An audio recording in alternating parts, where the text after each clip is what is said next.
Bonjour Richard Perrault, vous êtes directeur marketing et in-flight experience chez Thales.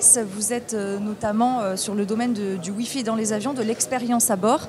Le Wi-Fi à bord des avions, est-ce que c'est une réalité dans un futur proche? Alors le Wi-Fi à bord des avions est déjà une réalité. Et plus globalement, on peut parler de l'avion connecté. Donc aujourd'hui, de plus en plus d'avions sont connectés. Ça fait partie de notre cœur de métier puisque nous fournissons des systèmes de divertissement du passager à bord de l'avion ainsi que les systèmes de connectivité. Donc l'idée est d'amener la connectivité et l'Internet à bord des avions et que les passagers puissent se connecter, par exemple en Wi-Fi, à leurs propres applications, pouvoir interagir comme ils peuvent le faire chez eux, faire du streaming, pouvoir envoyer leurs mails, travailler, etc., etc. Donc c'est une tendance forte qui se développe, poussée par le marché consumer, puisqu'aujourd'hui, finalement, l'avion restait une des seules parties dans laquelle nous étions coupés du monde, coupés de cette chaîne de connectivité si chère au Millennium. Et donc aujourd'hui, on travaille sur cette technologie pour l'amener de plus en plus dans les avions. Vous me dites que c'est une réalité, mais pas complètement. Moi, aujourd'hui, dans un avion, je ne peux pas sortir du mode avion pour lire mes mails et envoyer et faire du streaming. Alors je dis que c'est une réalité parce que dans certaines parties du monde, c'est très développé, comme par exemple aux États-Unis. D'accord. Typiquement pour Thales, nous avons aujourd'hui 600 avions qui volent tous les jours aux États-Unis et qui sont complètement connectés, sur lesquels on a de la télévision en temps réel, par exemple. C'est une réalité parce que les moyens de communication existent. Maintenant, il y a un taux d'adoption qui lui augmente chaque année. Et donc qui arrive petit à petit dans chacune des compagnies aériennes. On a des nouvelles compagnies en Europe qui l'adoptent. Maintenant, ça devient un standard pour toutes les compagnies qui font des vols long courrier.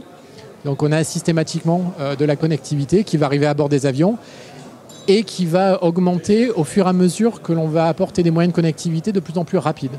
Et c'est l'objet, par exemple, du satellite que nous allons lancer avec SES, qui s'appelle SES 17, en 2021, où là, nous aurons une capacité à proposer aux passagers une expérience équivalente à celle qu'il aura à la maison.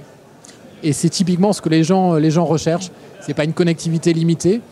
La connectivité aujourd'hui, c'est devenu un standard.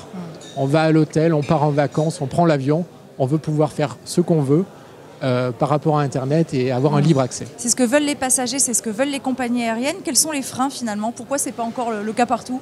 Donc aujourd'hui, il y a de multiples raisons pour lesquelles ça ne s'est pas développé complètement. La première des raisons, c'est que les technologies qui existaient jusqu'à présent ne fournissaient pas un service en termes de rapidité et de disponibilité de l'Internet suffisamment bon pour qu'il soit vraiment attractif pour les passagers. En dehors de certaines zones, comme aux États-Unis, comme je vous l'indiquais, pour le reste, on était dans un niveau de connectivité qui ne répondait pas complètement à la demande des passagers. Ça, c'est le premier point. Le deuxième point, c'est qu'il y a un modèle économique à bâtir. Cette connectivité, c'est une connectivité satellitaire pour la majorité des cas. Elle coûtait encore cher. Oui. Donc là, il faut qu'on travaille en tant qu'industriel et que la communauté arrive à réduire ces coûts-là pour que ça devienne abordable et que les passagers puissent retrouver à la fois le niveau de service et un prix abordable qui fasse qu'ils l'adoptent. Vous pensez que ça va faire beaucoup augmenter le prix des billets, justement? C'est le défi, j'imagine. Donc l'idée, c'est que pour certaines compagnies, ça va être intégré dans le prix des billets. Ouais. C'est-à-dire que l'Internet va vous être fourni gratuitement dans l'avion. En revanche, ça permet aussi de développer un certain nombre d'autres modèles, des modèles qui vont rentabiliser cet investissement, comme par la publicité, comme par également tout le travail qui peut être fait avec les datas qu'on va récolter. Donc là, on est dans le domaine du data analytics. Donc il y a tout un modèle économique à trouver avec la compagnie aérienne pour offrir ce service aux passagers au meilleur coût et avec la meilleure expérience. Merci beaucoup. Je vous remercie.